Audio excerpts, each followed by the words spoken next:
Fire Emblem, like all of it, is a series that's migrated from the shadowy, desolate corner called Niche to the bright, lively civilization known as Popular AF. Fire Emblem has quickly become one of Nintendo's big boys since its surprise success on the 3DS, and just won't stop growing its scope and legacy as the years go on. Sooner or later, I found myself calling it my favorite Nintendo franchise, and all this time later, that hasn't changed. I had to cover it at some point, so the question was never if, just when, and which one to start with. I don't know why I waited this long. Maybe I just wanted to do a good amount of Tales content first. Maybe I just didn't feel like it. Maybe I was scared that I wasn't a big enough Fire Emblem fan to critique the series in the extensive manner this review show attempts.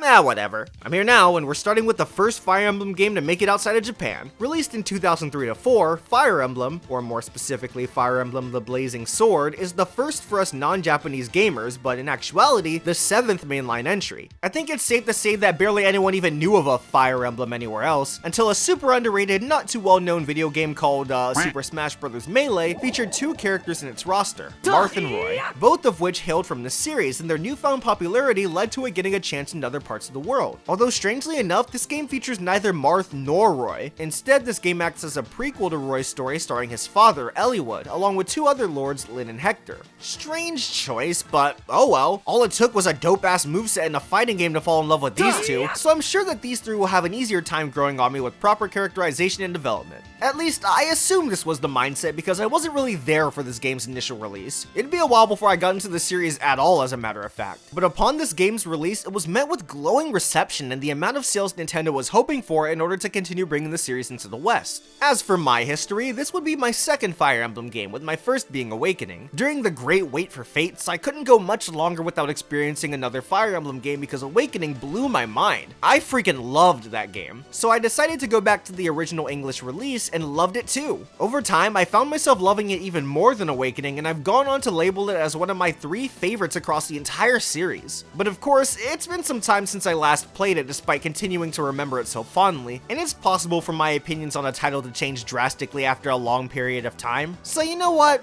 Why the heck not? Let's give Blazing Sword the old critical eye and see how much it holds up, if at all. After spending some time away from it, let alone playing a lot more of the series including future titles, does Blazing Sword hold up, and if so, how much? Given that the game is called Blazing Sword, things are probably gonna get heated, so make sure you grab yourself a glass of water to stay hydrated and get comfortable, because it's time for the revolutionary review of Fire Emblem the Blazing Sword.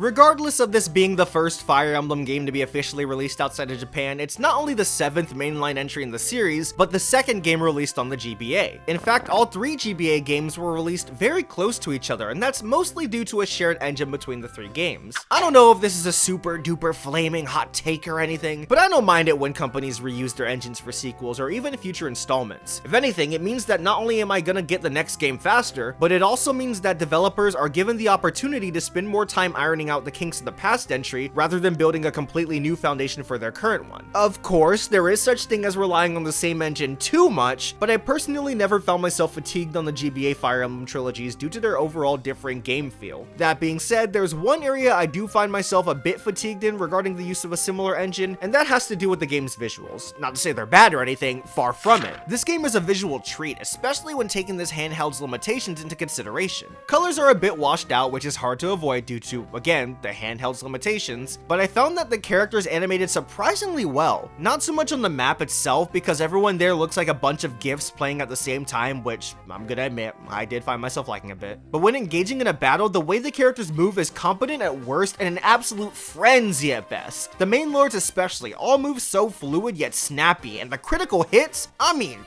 damn!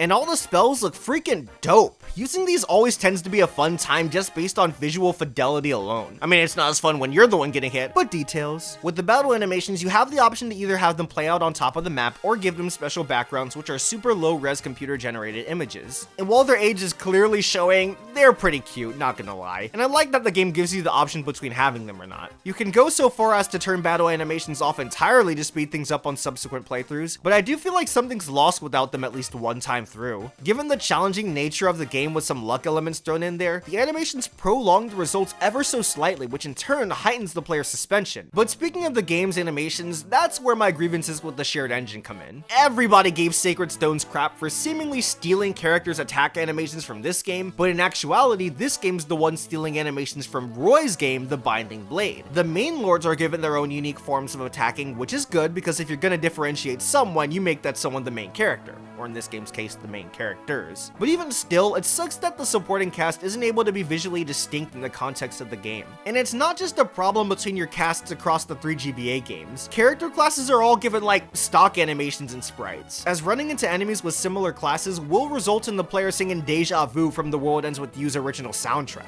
The only way to tell them apart, other than the UI, is paying attention to their color differences. This was the game's biggest weakness from a graphical standpoint, and that's a shame since these character designs are fantastic. It says a lot that even with the game's humongous cast of 44 playable characters, 42 available to you in a single playthrough, I found everyone's appearance distinct and memorable. Everyone looks so iconic, regardless of this being the 7th mainline entry. Character designs have managed to stick with me for years now, and for good reason. The enemies mostly consist of generic grunts, and I didn't find the boss designs too exciting, but the main group of antagonists, the Black Fang, definitely did the heavy lifting because they obviously got the most attention when designing the main group's opponents. Reason number 52 of why having a party of antagonists is great, they're almost always designed with the same level of purpose and detail as the main characters, with the Black Fang being no exception. It really is a shame you don't see these wonderful character designs all that much over the course of the game, since portraits are only from the chest up. Also, while on the subject, there aren't that many different portraits per character, so I do feel the game's cast was held back in terms of how much they were allowed to emote, especially during the more emotionally intensive scenes. But the occasional story illustrations sprinkled throughout the campaign not only helped me gain a greater appreciation for the characters' designs, but allow for the cast to emote in however way they wanted. I wish there were more of these, because they're all great. Finally, let's talk about the soundtrack. I love it.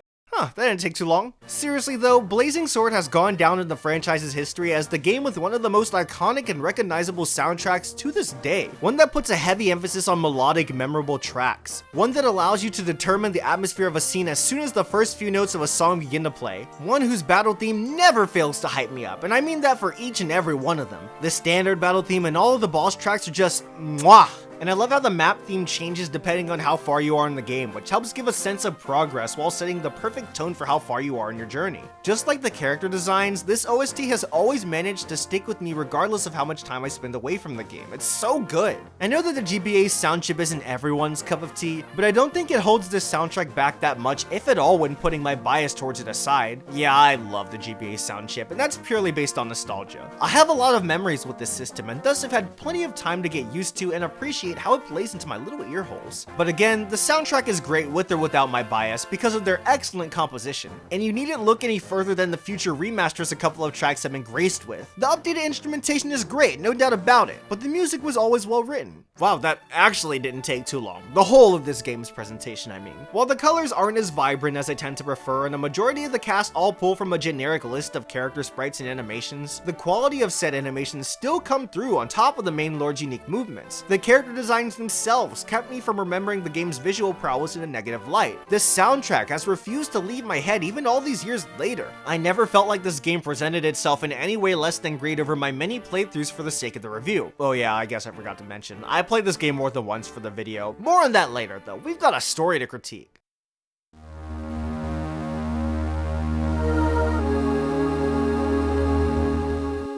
You see him on the front cover, you notice the similarities between him and the previous game's protagonist, you make the connection that he's probably gonna be wielding the so-called Blazing Sword. It goes without saying that you start off the game with your boy, Lyn!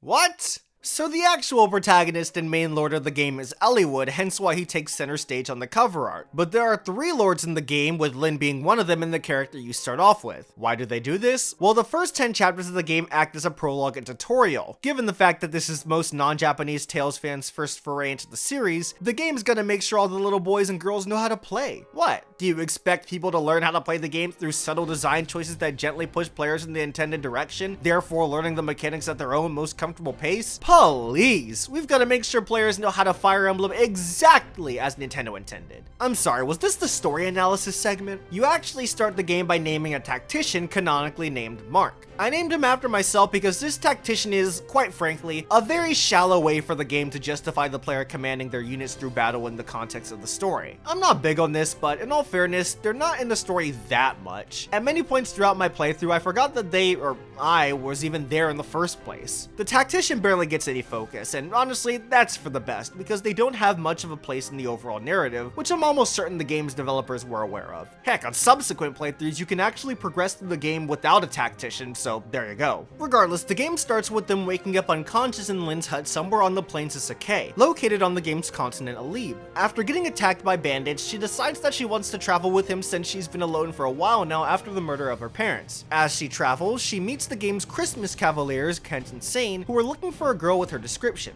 They're knights on a mission for the Marquess of Kalen, one of Alib's major territories, who has just received news that he has a granddaughter, that of which being Lyn. She wants to meet with him as he would be the only family she has left, but that simple pilgrimage ends up becoming much more complicated when the Marquess's brother initiates a political struggle to take the throne for himself. As she joins up with more and more friends and allies, Lyn and her ragtag group of mercenaries set out to save her grandfather and kick some bandit ass along the way. Over the course of their journey, they begin to hear whispers of a mysterious Black Fang group, run into Ninian and Nils, who are being tracked down by said group for an unknown reason, and make nice with our boy Eliwood, who for all intents and purposes is the true protagonist of the game that we begin to follow from chapter 11 onward. We join up with him a year after Lyn's story, and his father, the Marquess of Foray, has gone missing along with some of his best knights. Eliwood sets out with some of his best knights and a couple of others along the way in order to find out where his father is, which in JRPG fashion grows into something a lot more complicated as the game progresses. The Black Fang are now under control by a man named Nurgle who's trying to do something, and Eliwood, along with his best friend Hector and eventually Lyn, all gang up to stop them, save Eliwood's father, and eventually the entirety of Alib. Before we begin breaking down whether or not this main story works, I want to talk about Lyn's section. Putting aside its purpose from a gameplay standpoint, as a story and opener to the main game, I like it. First off, Lyn is one of my favorite characters in the series. She's so strong, a great leader, and helps so many people around her with her proud Sakayan attitude. Her interactions with the small group are all freaking golden, especially with Florina. These two are so cute together, and I need them to kiss just once. I can't die happily until I see it. As for the actual plot of these first 10 chapters, the whole driving force, it was pretty investing. It acted as a smaller scale version of this franchise's now iconic political struggles. And while fights never reached the massive scope these games are capable of providing, the stakes still felt high. This was a fun way to get me into the groove of the main story. At least it was the first time through, because on future playthroughs, I found myself skipping cutscenes left and right. If you want, you can go so far as to skip it outright, and depending on my mood, I sometimes do take that opportunity. Because while I like this portion of the game, it is a prologue all things considered. And more often than not, you can get away with skipping a story's prologue, with Blazing Sword being no exception. The fact of the matter is that Lyn's story doesn't have much weight on the overarching plot of the game. It just gives more detail and insight to the personal journey this third lord takes over the course of the game. That journey is a great one, hence why I still like it, but you get the picture. This is definitely not some kind of horrible plague on the game that some people make it out to be, but it's also definitely not anywhere near the best part of the game. Anyway, let's get into the actual story. It's not too long, falling somewhere in the 25 to 30 hour range, and most of that time will be spent actually playing the game, so the story doesn't get much time to dilly-dally. Narrative beats take place back to back, but I'm still given ample opportunity to let set pieces sink in. The game's swift pace is one of its biggest strengths, and I felt like no time was wasted, which allowed for a lot of different ideas to be tackled in terms of our characters' goals. And thankfully, this didn't come at the cost of some solid world building due to some smart game design. Thanks to adding villages and houses into maps, you're able to talk with NPCs and townspeople to get some perspective on the game's conflicts from your average non-RGB hair color citizen. This is great as it shows me how different people in the many corners of the world are all affected by the major political struggles both before and after pivotal moments. I'd be on board with a little bit more though, as the game was much more interested in developing the continent's past. This is a little ironic too, because remember, Blazing Sword is a prequel to Binding Blade, the game before it, so the fact that we're still jumping back in time is pretty funny. Regardless, I was satisfied and walked away from this game feeling like I had a great understanding of Elite. I've gotta say though, I was surprised at just how character-driven the story began. Simply put, it's a quest of Eliwood trying to find out where in the world or where in the continent his father is, and I like that a lot. Characters are my favorite part of a game's overall story, so having this plot surround them tends to be a formula for success. But how it so seamlessly transitions into a plot-driven narrative is quite impressive. The game shifts so expertly from find your dad to take out the Black Fang and Nurgle, to the point where it took me a minute to even realize that our main priorities had shifted. I suppose that's yet another point toward the pacing, and of course, the characters that pull the whole thing together. The enormous cast in Blazing Sword is one of my favorites across the series for a multitude of reasons. The first reason, or I guess I should say the first 3 reasons, are our main lords. I wonder if anyone thought it risky to give us 3 main characters, as it'd be very easy to stumble and fail to balance them all out well enough. Whether or not you feel like they succeeded with that is one thing, I do for the record, but I think we can all agree that they're great characters. Eliwood is such a good boy who deals with a lot but comes out of the game stronger because of it. Using the many tragedies he goes through as his newfound motivation by the end was honestly so powerful, and speaks volumes about the kind of guy he is. Not to mention he's a great leader with a heart of gold. Seeing him in the game's ending, that of which I can't really show because spoilers, honestly warmed my heart. I love this guy so much. But not as much as the man, Hector! This guy is so great. He's loud, blunt, strong, and loyal as hell. But take another look and he's actually such a teddy bear who has so many doubts about his ability to rule when compared to his brother he's incredibly sunere towards. I thought all of this just by playing through Eliwood's story, but you're given the ability to play through the game a second time from Hector's perspective, which not only adds even more lore, detail, and substance to the game, but develops his character even further. God, I love this guy.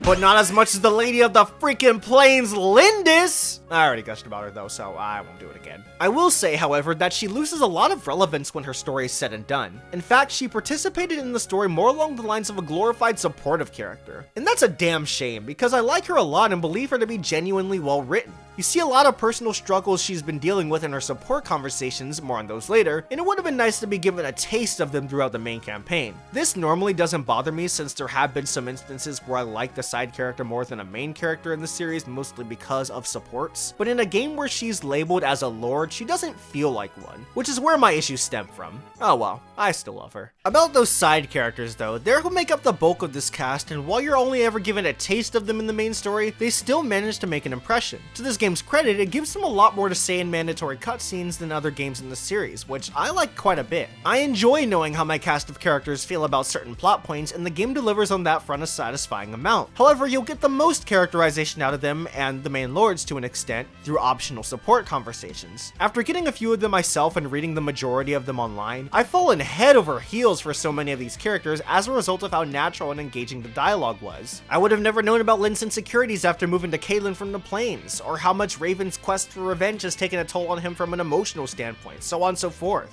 It's just too bad that getting support conversations in this game is needlessly grindy and limiting. I know this is trickling into the gameplay a bit, but I'm just gonna go ahead and talk about it since we're already on the topic. In order to unlock supports, you have to have 2 units end a turn next to each other in order to gain points towards the next threshold. The most 2 units can support each other is up to 3 times, going up from support rank C to A, which can affect their personal ending in some instances. The game does a sort of where are they now with all the characters, and they can be different should you have them reach a high enough support level with another character, incentivizing replaying the game in order to see different conclusions. You'll also have to replay them to see different supports because characters can only have 5 support conversations in one playthrough, which is a strange, forced limitation to put onto the player. Like for me, I had Eliwood reach support rank A with Nignan in a playthrough for the video and got him to support rank B with Hector. This meant that I couldn't see any further support conversations for Eliwood despite having plenty of time to do so. Supports are optional and in no way required to beat the game, but it's a lot of content that's so unnecessarily difficult for the player to experience. I know this was probably done to get players to go through the game again again, but come on. I normally label the fact that a majority of the cast development is done through optional content as a problem, but this series makes that concept work incredibly well. At the end of the day, you're leading an army through battle after battle, and if you want to view them as nothing more than soldiers, you can do that. You're allowed to let units just die, but they're so much more than chess pieces. They're people. They have pasts, aspirations, relationships, and so much more, but you have to go out of your way to get to learn all of that. This simple design choice only goes to strengthen the bonds formed between these characters and the player, and further immerse them into feeling like you're actually leading the charge in a war, this larger-than-life conflict. Along with your personal army, I even enjoyed this game's group of antagonists. I fail to call the Black Fang, at least a majority of them, true villains, as they feel like people who had good intentions getting strung along with the wrong crowd, which makes them all the more compelling. I understood all of their motivations, and it makes me really happy to say that. Even Nurgle was a lot more fleshed out than I remembered, although that's not to say I didn't enjoy every second of beating the crap out of him at the end. Speaking of the end, the game's ending is unfortunately one of my least favorite aspects of the entire story. Not to say it's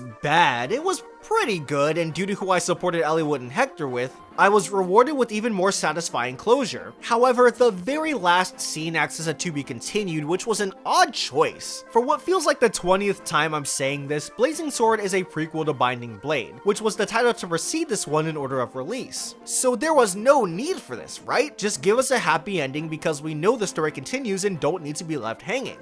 Right? Well, the thing is, the game was never officially localized. So for those who like to please Nintendo and play all their games on the systems they're officially released on, they'll never be able to know what happens to these characters. Not to mention, I'm just not big on to-be-continued endings in general, regardless of whether or not that cliffhanger is ever resolved. It just puts a sour taste in my mouth that the light at the end of the tunnel isn't closure for the journey I just endured, but rather a teaser at what's to come next. I much prefer when my endings focus on wrapping up the story it's trying to conclude, you know? But even still, when I think back on this ending, this cliffhanger stinger isn't what I think of. I think of the "where are they now" text blurbs and my characters who survived the conflict. I think of Eliwood and Hector's final scenes. I think of the fact that despite dark times are yet to come for this cast, they have hope. And when it's all put into perspective, I think to myself, man, I really loved that story. So it was a little bit surprising when I was doing research on this game in terms of its mechanics and fan reception when I saw just how many people dislike it. To be honest, I was really nervous putting this video together because it's my first ever major analysis on a Fire Emblem title, so I was worried that maybe I wasn't being as critical of the story as I should be? Maybe I was looking for the wrong things? Truth be told, I don't play Fire Emblem for the plot. This has always been a gameplay over story type of series, regardless of the fact that I'm a gameplay over story type of guy. I came for the strategic combat and stayed for the strategic combat, but that's not to say story isn't an important aspect. I love it when these games push the series' set boundaries, it's just not what I'm necessarily looking for. But when I'm in doubt, I tweet it out, so I asked you all for your opinions on the story so I could get some perspective on why you would or wouldn't like it. And most of the complaints are ones I already covered here and expressed why I like them. The world building comes off as weak because most of it is done through gameplay elements like supports and visiting towns, but that's okay because due to the nature of the game's design, it works. And despite what people may say about a few of the lords, I strongly believe that they're all incredible characters who are well developed through and through. They banter, disagree, lift each other up, and have their own form of progression, whether that be through the main story or subtext, and I appreciate them leading the charge so well in what's surprisingly a very character-driven tale. The big common complaint, however, was that the story's too simple for people's taste, which is especially frustrating when you take into consideration how much it throws at you. The funny part is that I agree with this. When it's all said and done, this game's story is super straightforward. Get to Kaelin, beat the guy, find your dad, beat the other guy. There's not much in the way of themes to take away from it all or anything. Not to say there's nothing there, but not as much. At least I didn't feel like I took away that much when I was done. But again, I don't really care for the story in these games, and so I was on board with Blazing Sword simply being a fun ride. I was much more interested in following the journey these characters went on, and that's exactly what was focused on. I think some of you got the wrong impression of me from my Graces review, thinking that I need every story to be super deep or whatever, and that's not the case. I'm extra hard on Tales because it's my favorite gaming series ever, and I do play those games for their story, as they set themselves up to be subversive and thematically mature. But outside of that series, I'm generally good with anything so long as it's competently told, and that's exactly what this game is. There are conflicts, things are moving forward, and there's a great group of characters to tie it all together. In the end, I don't love this story because of its complexities, or lack thereof. I love it because it's fun, because it's snappy, because it puts its focus on my favorite aspect of a story, the characters. It's just a fun romp to go through with its occasional moments of brilliance like the foreshadowing, group of antagonists, secret dialogue, and managing to balance 3 main characters despite one of them not having the most story relevance. The game throws a lot at you, which I believe heavily contributes to why so many people felt burnt once the story resulted in something fairly simple, but simply put, I didn't care. I wanted something fun, and that's what I got. Does that all make sense? I think that all makes sense. Anyway, for someone who plays this series mainly for the gameplay, we sure did spend a lot of time on the story. Let's get into the main event already.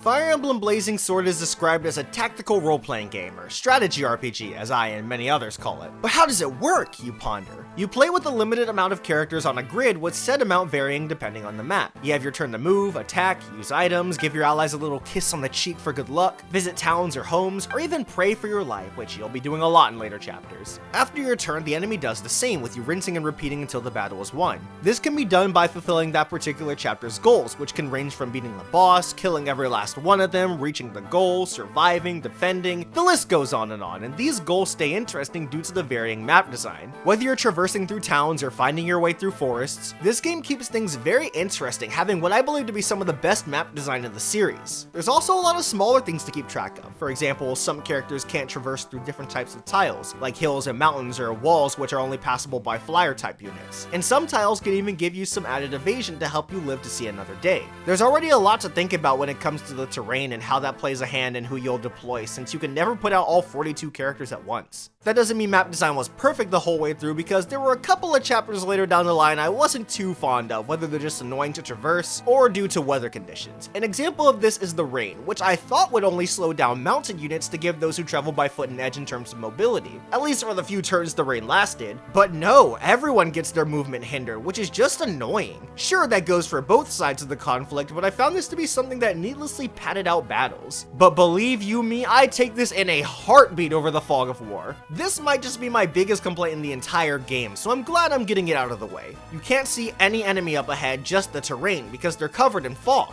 This means not only are you unaware of how many enemies there are, but what kind, which can result in your unfair demise. This is a clear advantage on the enemy's end, which is lame because the battlefield isn't supposed to play favorites, but here it clearly is. This isn't the only instance where the opposing force has a BS upper hand, but it's the worst by far. At least it's better than older Fire Emblem titles where fog even covered the freaking map's layout to the point where you couldn't see anything, but that doesn't make this any better, it just makes those past titles even worse. No matter how you slice it, fog sucks, and every time it pop up, I let out a well-earned ugh. Another major reason as to why these suck so much is because most of the game's strategy stems from the different classes and what weapons they can use. Some are super effective against specific types of characters, so getting exploited by that weakness with no way for you to have seen it coming is just the most frustrating thing in the world. But let's talk about those classes and weapons, strengths, weaknesses, and all. Your characters start off pretty limited, but Lynn's tutorial does a good job showcasing that characters all have the potential to promote to a higher class, and possibly gain more options in combat. Like the game's example, Wallace, who starts as a knight and turns into a general, who can not only wield lances, but axes as well. This not only acts as a great way for emphasizing character growth over the course of the game, but opens the door for new strategies in the later, more difficult chapters. Good thing too, because weapons end up being some of, if not the most important parts of the gameplay. Magic and weapons made of stronger material are good against armored units, physical attacks are good against mages, arrows make mincemeat out of flyers, and of course there's the weapon triangle. Swords beat axes, axes beat lances, and lances beat swords. This simple weakness chain plays such a pivotal role in the types of units you'll deploy and where, but not to the point where it can dictate who will win and lose the fight. It's the best showcase as to how knowing what's effective against what will lend a major hand in your victory. Even magic has its own triangle in this game. This all acts as another great layer to the many strategies you can form. You've also got supportive classes like dancers, who can grant units an extra turn, and of course healers who, get ready for this, heal your party members. These are all the base combat and supportive capabilities, with the game slowly making things more complicated the further you get, like weapons that reverse the weapon triangle, annoying status ailments, magic that can snipe you from halfway across the map. Yeah, things can get a little annoying. Maybe not so much the reverse weapon triangle, weapons, because those are fun and unique. But status ailments got a bit ridiculous. They last for way too long and are only curable by items should you have one on your character's limited inventory, or by a single kind of staff one of your healers can wield. I don't always think to use an item slot on my healer for a very situational status recovery spell, especially later in the game when my healers are able to attack. So some of their item slots go to tomes and whatnot, meaning I found myself in many instances just having to deal with different status effects. A few of them are just straight up unfair though, like the infuriating Berserk status ailment, where your ally turns into a madman who will attack anyone nearby, fellow teammates included. You can't control them either, so in combination with enemies being able to cast this from miles away, it's the most annoying thing in the world when you're hit by this. I lost a lot of teammates to this, and I was livid. Sniping attack spells and ballistas are also a tad bit frustrating. Sure, they're inaccurate, but it comes down to luck whether you're hit by them or not, and they're yet another clear advantage on the enemy's side. I think the game should have given you the ability to test these first before throwing them onto enemy units, because then you'd see how they work and how enemies avoid them, so you can take that knowledge once the enemies start using these. And did I just hear the L word? Lesbian? The other L word. Lesbians? It's luck. Scott, I wasn't trying to trick you. There is a fair amount of luck that plays a hand in the flow of battle. For one, there's the whole leveling up system and growth rates. We all know how leveling up works. You get enough experience, you go up a level, and you'll get increases in stats. After all, while I believe that player skill should be the ultimate determining factor in how high the skill ceiling is, it's perfectly valid and warranted to reward the player for their time. JRPGs are long, so you should feel some sort of growth regardless of how better you are getting. This is why level ups are so great. They act as a direct reward with this mindset, and why it's frustrating to me when you have to grind, because it doesn't feel like a reward anymore, but rather an artificial wall that's only able to be overcome with time. Anyway, I say all this because Fire Emblem adds some RNG to level ups, because you never know exactly which stats will be improved. Every character has a set percentage of which stat will get a boost upon a level up, meaning you're not guaranteed to get every single or even a majority of your stats increased. Surprisingly, I don't find this too frustrating, as it just keeps me on my toes, and if a character isn't doing well, I can either switch to another character who can fill a similar role, or plan my strategies accordingly. In fact, that's how I feel about luck in these games in general, because it's something that doesn't actively work against me like I feel it does in the traditional turn-based battle system. Rather, it's something I can keep track of and incorporate into my plans. Enemies usually have a lower hit rate than my characters, so I can keep that in mind and place myself on tiles that reduce the enemy's accuracy even further. I can also be sure to use weapons that are easier to wield, as those are the most accurate, which is something I also appreciate, so I don't constantly feel a need to equip the weapon with the bigger numbers. And before I strike an opponent, I'm always told exactly how high a chance my attack connecting has. So as frustrating as things can get when I'm an unlucky son of a gun, the game's very transparent, which I appreciate.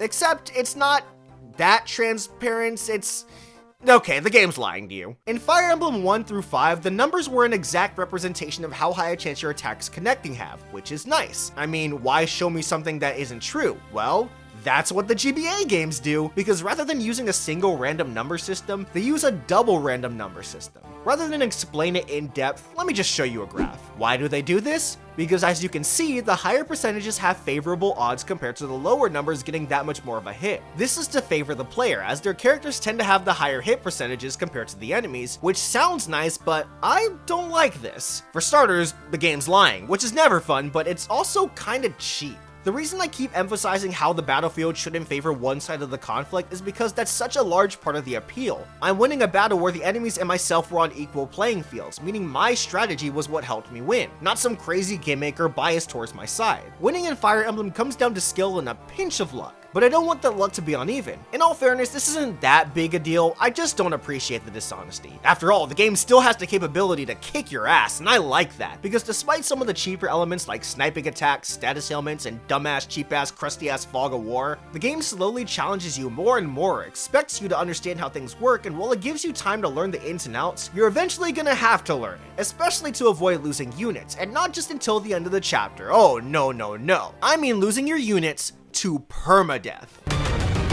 Rebecca! What?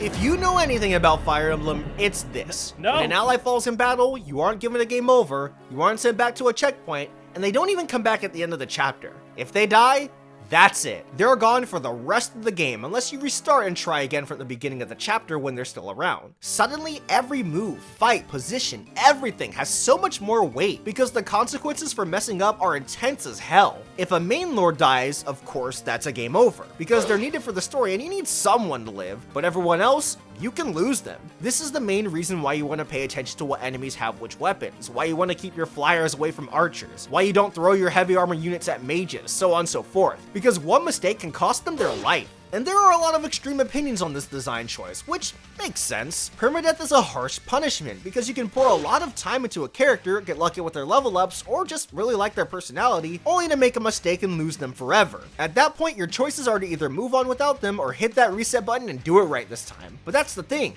It's a choice. The game doesn't force you to reset because you don't have to, and in many instances, it might be smarter to keep your units dead. That may sound preposterous to a lot of people because thanks to the game's excellent writing and this mechanic to an extent, these aren't just nameless soldiers, these are people. Anyone with a heart would want them to live a long, prosperous life. But you've got to think about all the factors that contribute to your final decision. Do their overall stats compare to the stats of the rest of your units? Is there anyone else who can fill the same role they do? Does the time you spent getting them to where they ended up compared to the time you spent in the current chapter? It really depends on the situation, but the point is that a unit dying doesn't always mean you have to reset. It is a choice. Let me give you two examples that represent both sides of the coin. Florina, okay, this is like the third time I've brought her up in the review. I really like Florina, if you couldn't tell. She needs to take Lynn on her little Pegasus and make out with her while the sun sets behind them, because they deserve each other. Anyway, Florina ended up being one of my best units in one of my playthroughs, but I accidentally put her in the line of fire of a ballista. Silly me not checking the complete opposite end of the map before placing her in that tile. I should have known she'd get sniped out of nowhere, totally my fault. I wasn't too far in that particular chapter, but I was a fair way into the game and she was so ahead of my other potential flyer units I could have used, so I reset. I always reset for Florina. Later, I was trying to train up my man Heath. He wasn't getting the best growths, his stats were pretty low compared to my other units at this point in the game, and because of that, he ended up getting sniped by 2 magic users. Once again, totally my fault for not getting to these mages halfway across the map fast enough, especially in the weather which slows down the movement for literally all of my units. In this case, rather than having to trudge through the snow all over again, rather than hoping RNG would favor me again this time around and give my characters that did level up the same good stat increases, and rather than pour more time into a unit that wasn't giving me a lot back in return, I let him stay dead.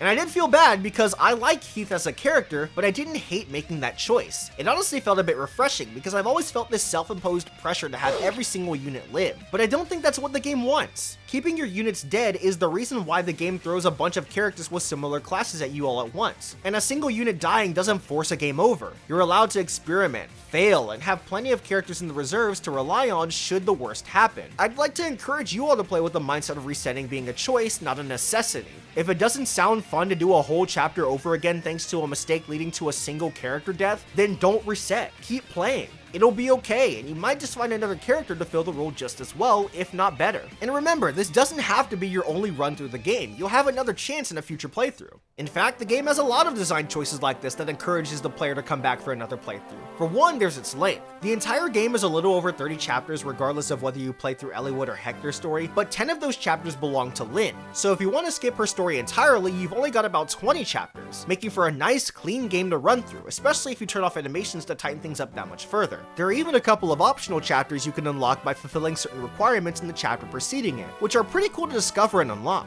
There aren't many, but there don't need to be. They act as nice extras. There are different characters to recruit with varying methods to do so, multiple ways to finish chapters, branching chapters based on specific requirements, and of course the many support conversations you're literally required to see in subsequent playthroughs should you want to view a good amount of them. There's a lot to do in this game, with a lot of it being stuff you need to figure out, and I encourage you all to refuse using a guide to unlock all of these because learning about them in this way goes against the entire point. These are extras and meant to reward you should you come back to this game again. Perhaps you missed out on a character recruitment or a secret conversation with one of the boss characters. This game just keeps on giving, doesn't it? This is the main reason why I found myself playing through the game multiple times for the sake of the review. Not just to get a better understanding of it so I can sound like I at least have somewhat of an idea of what I'm doing, but because there was so much to discover and I couldn't get enough. Meaning that despite the quantity, it didn't come at the cost of quality. If you couldn't tell, I believe Blazing Sword to be such an expertly designed game. There are a couple of weird choices that were probably done to help newcomers ease their way into the series, but these are minor gripes. The game will still challenge you, still feels fair, and still ends up being as satisfying as any other title in the series to overcome. I really felt myself having to think about my movements, attacks, and deployments on later chapters, especially since some of my units didn't make it all the way through in a few playthroughs. But ridding the map of all its enemies and hearing that victorious ceremonial end of battle theme, overcoming the the intense final chapter, landing those last hits on the final boss, it all left me feeling so accomplished. A feeling that never grew any less impactful no matter how many times I played this game, both before and after deciding to cover it on the channel.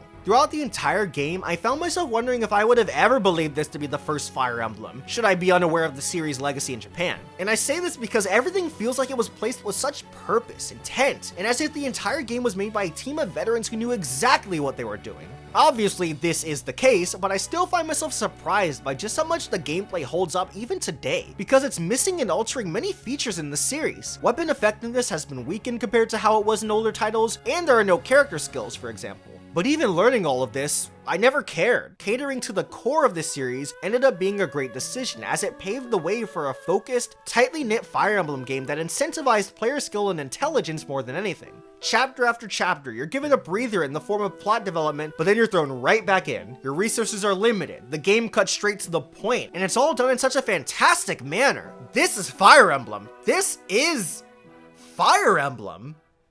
So golly gee, I wonder what Mr. Revolution thinks of this game at the end of the day.